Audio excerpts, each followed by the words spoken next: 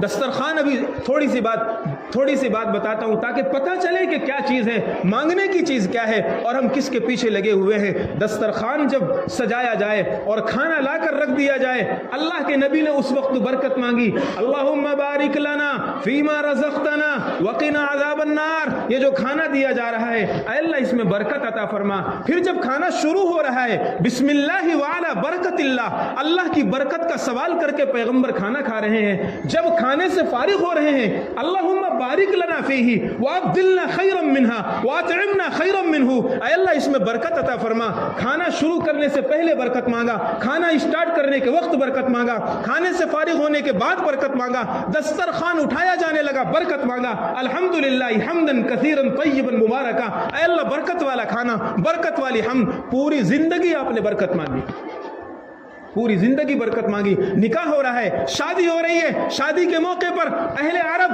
مبارکبادی دیا کرتے تھے بالرفاء والبنین, اولادیں بھی خوب ہوں. اللہ کے نبی نے اس جملے کو بدل دیا, فرمایا برکت کی دعا دیا کرو, بارک اللہ لکا وبارک علیکا وجمع بینکما فی خیر. تیرے اندر بھی برکت ہو, تیری بیوی کے اندر بھی برکت ہو, خاندانوں میں بھی برکت ہو. خدا نے نبی نے برکت کا سوال, شادی ہو رہی ہے برکت کی دعا, جب بیوی کے پاس جائے اللہم بارک لی اہلی وبارک لنا فی اہلی, برکت کا سوال. اس کے بعد بچے کی ولادت ہو برکت کا سوال, مبارکبادی دینے والا برکت کا سوال. پوری زندگی نبی نے برکت مانگی. یہ سکھایا ہے اس لیے کہ برکت اسے کہا جاتا ہے کہ آدمی کی زندگی لائف اور سکون سے کٹ جائے, یہ برکت ہے, یہ برکت ہے. ورنہ میں نے بتایا تھا آپ لوگوں کو کسی ہفتے 10 لاکھ روپے تنخواہ ہے ایک مہینے کی, 10 لاکھ روپے ایک مہینے کی تنخواہ اسی انڈیا میں, کہیں باہر کی بات نہیں کر رہا ہوں. اور بیوی بیوی کے تعلقات یہ ہیں, نکاح کو 14 سال ہونے کے بعد بیوی کہتی ہے مفتی صاحب مجھے اس مرد کے ساتھ نہیں رہنا, مجھے طلاق چاہیے.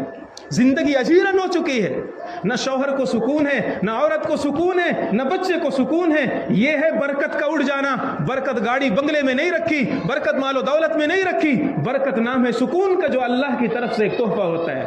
جھوٹ بول کر برکت ملے گی, کبھی برکت نہیں مل سکتی. اللہ کے نبی صلی اللہ علیہ وسلم نے خود فرمایا جھوٹی قسمیں کھانے والے کے مال سے برکت اٹھا لی جاتی ہے. یہ حدیث پاک ہے, خود لکھا ہوا ہے. اس لیے مسلمانوں, بزرگوں اور دوستوں, ہمیں ہمارے نبی نے کچھ سکھلایا ہے, ہمیں ہماری شریعت نے کچھ بتلایا ہے, ایک مسلمان کے جینے کا طریقہ سکھلایا ہے. جھوٹ بول کر کے جو مال کمایا جائے, جھوٹ کے ساتھ جو مال کمایا جائے, اس میں برکتیں نہیں آئیں گی. اس میں مقدمات کے پیچھے آدمی پھنسے گا, ہاسپٹل کے چکر لگائے گا, وکیلوں کے فیس بھرے گا, ڈاکٹروں کی فیس بھرے گا اور پریشان حال زندگی گزارے گا. برکت اللہ تعالیٰ اس سے چھین لیں گے, سکون چھین لیں گے. کہنے کے لیے 1 لاکھ کی تنخواہ ہوگی لیکن پریشانیاں اس کا مقدر بن چکی ہوں گی. اس لیے جھوٹ نہیں بولنا ہے, بچوں کو جھوٹ نہیں سکھانا ہے, بچوں کو دھوکہ دینا نہیں سکھانا ہے, کڑی نگاہ رکھنا ہے کہ کڑی نگاہ رکھنا ہے. ہمارے بچے جھوٹ تو نہیں سیکھ رہے ہیں. بس ایک چھوٹی سی بات بتا کر بات ختم کرتا ہوں. آپ نے نام سنا ہوگا اورنگزیب رحمۃ اللہ علیہ کا, نام سنا ہوگا. اورنگزیب رحمۃ اللہ علیہ ہندوستان کے بڑے عجیب و غریب بادشاہ, ولی اللہ صفت بادشاہ گزرے ہیں. ان کے استاد تھے ملا جیون رحمۃ اللہ علیہ. بہت بڑے آدمی تھے اور بڑے مصنف تھے اور اللہ والے تھے. انہوں نے کتاب بھی لکھی ہے. تو اورنگزیب عالمگیر رحمۃ اللہ علیہ کو کہیں سفر پر جانا ہوا تو انہوں نے سوچا اپنا نائب کس کو بناؤں, یہاں حکومت کے تخت پر کس کو بٹھاؤں, کسی اور کو بٹھا دیتا ہوں, کہیں خلفشار نہ ہو جائے, کہیں معاملات خراب نہ ہو جائیں. انہوں نے ملا جیون رحمۃ اللہ علیہ کو لا کر کے بٹھا دیا اور فرمایا یہ رجسٹر ہے, جو بھی خرچ ہوتا رہے شاہی خزانہ ہے, آپ خرچ کرتے رہے اور حساب اس میں لکھتے رہیں. وہ اسی طرح 40 دن کا تقریباً وقفہ تھا. جب لوٹ کر آئے امام اورنگزیب رحمۃ اللہ علیہ تو رجسٹر دیکھا انہوں نے, سارے حساب صاف تھے لیکن ایک بڑا اماؤنٹ, ایک بڑی رقم لکھی ہوئی تھی اور اس رقم کے آگے جو وجہ لکھی ہوئی تھی وہ عجیب و غریب تھی. ان کو سمجھ میں نہیں آیا. اس میں لکھا ہوا تھا اتنے 1000 روپے پل بھاگ رہا تھا, اس پل کو پکڑنے کے لیے اور اس پل کو لانے کے لیے یہ رقم خرچ ہوئی ہے.